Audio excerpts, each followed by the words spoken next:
apabila nanti engkau hidup dan engkau temukan satu zaman, orang yang hidup pada zaman itu, sebelumnya mereka hidup miskin, kere, fakir, hanya penggembala ternak, saking miskinnya mereka tak sanggup nak membeli selipar.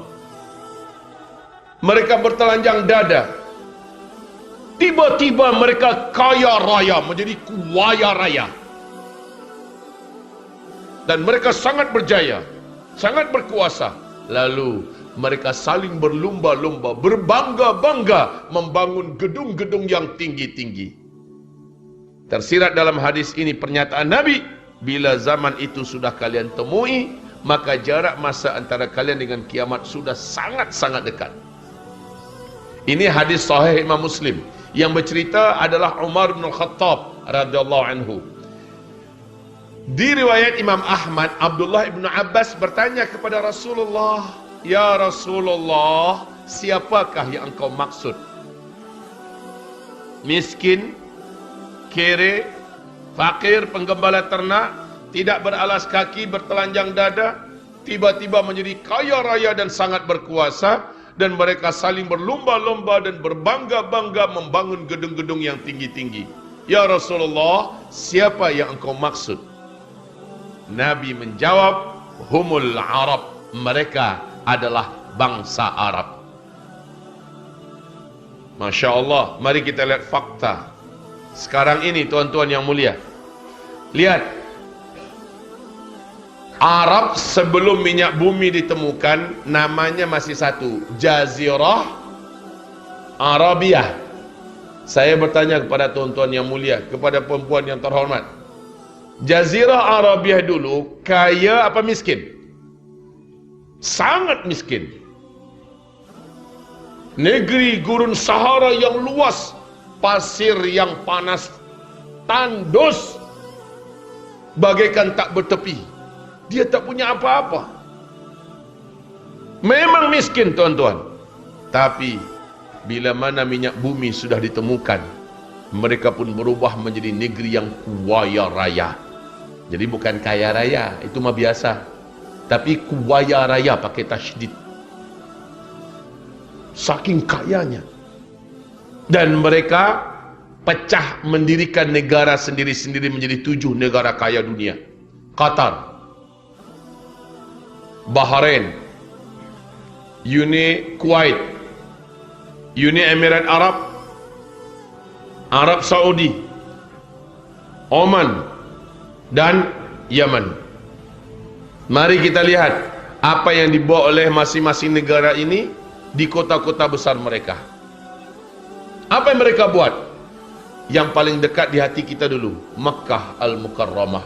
Silakan, Arab Saudi, kerajaan Arab Saudi buat apa di Makkah Al-Mukarramah, sekitar Masjidil Haram? Masya Allah, gedung-gedung tinggi pencakar langit. Bukit-bukit menjadi hilang, bahkan ada yang masih baki bukitnya, itu pun hanya di bawah pinggul, bahkan hanya sebatas betis-betis daripada hotel-hotel yang ada. Megah, mewah-mewah.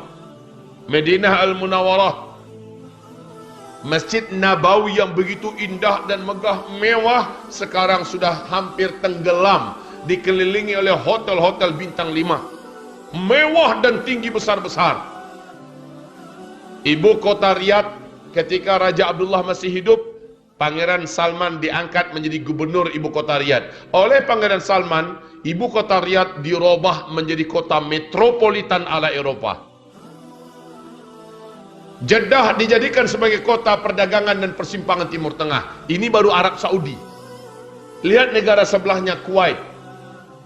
Apa yang dibuat oleh Kuwait di kota-kota besarnya? Semua pembangunan yang sedang dilakukan di Kuwait mengalahkan standar pembangunan kota-kota yang ada di Eropa, yang ada di Amerika. Masya Allah. Kuwait harus angkat tangan dan menyerah dibandingkan negara sebelahnya, Bahrain. Bahrain jauh lebih indah, Bahrain jauh lebih hebat pembangunannya, gedung-gedungnya. Masya Allah. Bahrain mesti tunduk dan mengaku kalah oleh negara sebelahnya, Uni Emirat Arab, Abu Dhabi. Abu Dhabi tercatat sebagai negara termewah, terhebat, negara impian dan negara mimpi dunia. Semua cita-cita manusia ada di Abu Dhabi. Hanya di Abu Dhabi, tuan-tuan, ada mesin ATM yang mengeluarkan gold. Masukkan kad, tekan nombor, digit, beberapa digit, keluar emas 1 kilo. Itu hanya di Abu Dhabi. Hanya di Abu Dhabi ada kereta, ada bas yang mulai daripada kulitnya, peletnya, rangkanya, semuanya emas. Cuma ada di Abu Dhabi. Jangan tanya pembangunannya, semuanya Masya Allah. Abu Dhabi harus mengaku kalah oleh kota sebelahnya, Dubai. Pemegang rekod gedung tertinggi nomor 1 di dunia sampai hari ini masih di Dubai. Ternyata bukan Tokyo, ternyata bukan Sydney, bukan Melbourne, bukan Prancis, London, tidak, Dubai. Nama gedungnya Burj Khalifah, tingginya 828 meter. Kalau kita ada di bawahnya, melihat gedung itu macamnya. Tapi gedung ini sekarang sedang dalam proses dikalahkan oleh gedung yang sedang dibangun di tepi Laut Merah di kota Jeddah oleh orang terkaya nomor 1 Arab Saudi, Pangeran Al-Walid bin Talal, yang sedang membangun gedung namanya Kingdom Tower. Tingginya gedung itu, kalau Burj Khalifah 828 meter, maka Kingdom Tower 1,2 kilometer. Masya Allah. Baru-baru saja Kuwait mengumumkan akan mendirikan gedung yang juga melampaui angka 1 kilometer pula. Masya Allah.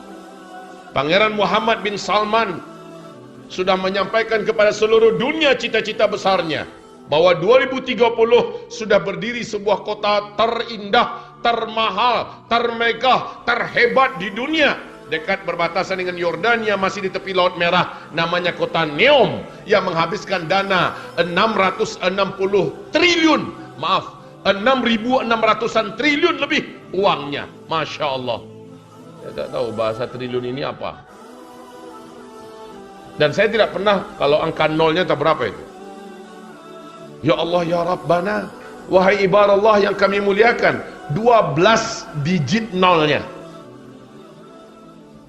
Ibarat Allah, dulu mereka miskin, mereka tidak punya apa-apa. Tiba-tiba mereka menjadi kaya raya dan sangat berkuasa. Hari ini mereka saling berlomba-lomba membangun gedung-gedung yang tinggi-tinggi.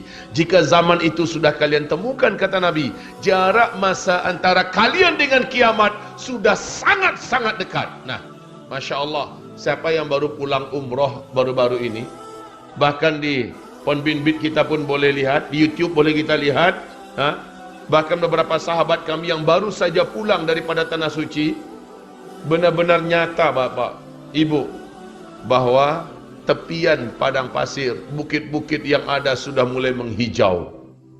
Rasul mengatakan, kiamat tidak akan berlaku sampai Arab kembali menghijau. Sekarang sudah berlaku. Sungai-sungai bukan lagi mengalir airnya, tetapi sudah banjir-banjir di sana. Masya Allah. Pada tahun 2011, Imam Masjidil Haram namanya Syekh Saud Shuraim, dalam khutbahnya menyampaikan hal yang sangat mengguncang bagi umat Islam. Apa kata beliau dalam khutbahnya? Kalian lihat dan perhatikan.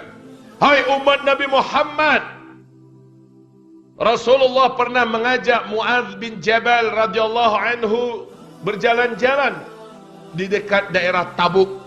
Lalu apa kata Rasulullah? Hai Muadz, apabila lembah ini, apabila daerah ini sudah mulai dibungkusi salji, maka itu antara ubun-ubun engkau dengan kiamat sudah sangat dekat sekali. Salji turun pertama kali di Tabuk 2009. hanya semata kaki. 2011 sudah 1 betis tingginya. Sekarang salji yang ada di Tabuk sudah 1 meter. Sampai ke Riyadh. Bahkan Mekah ke Madinah beberapa areanya sudah ada yang berbungkus salju. Masya Allah, ibadah Allah. Apakah ada petanda yang lebih terang daripada ini? Allahumma salli ala Sayyidina Muhammad.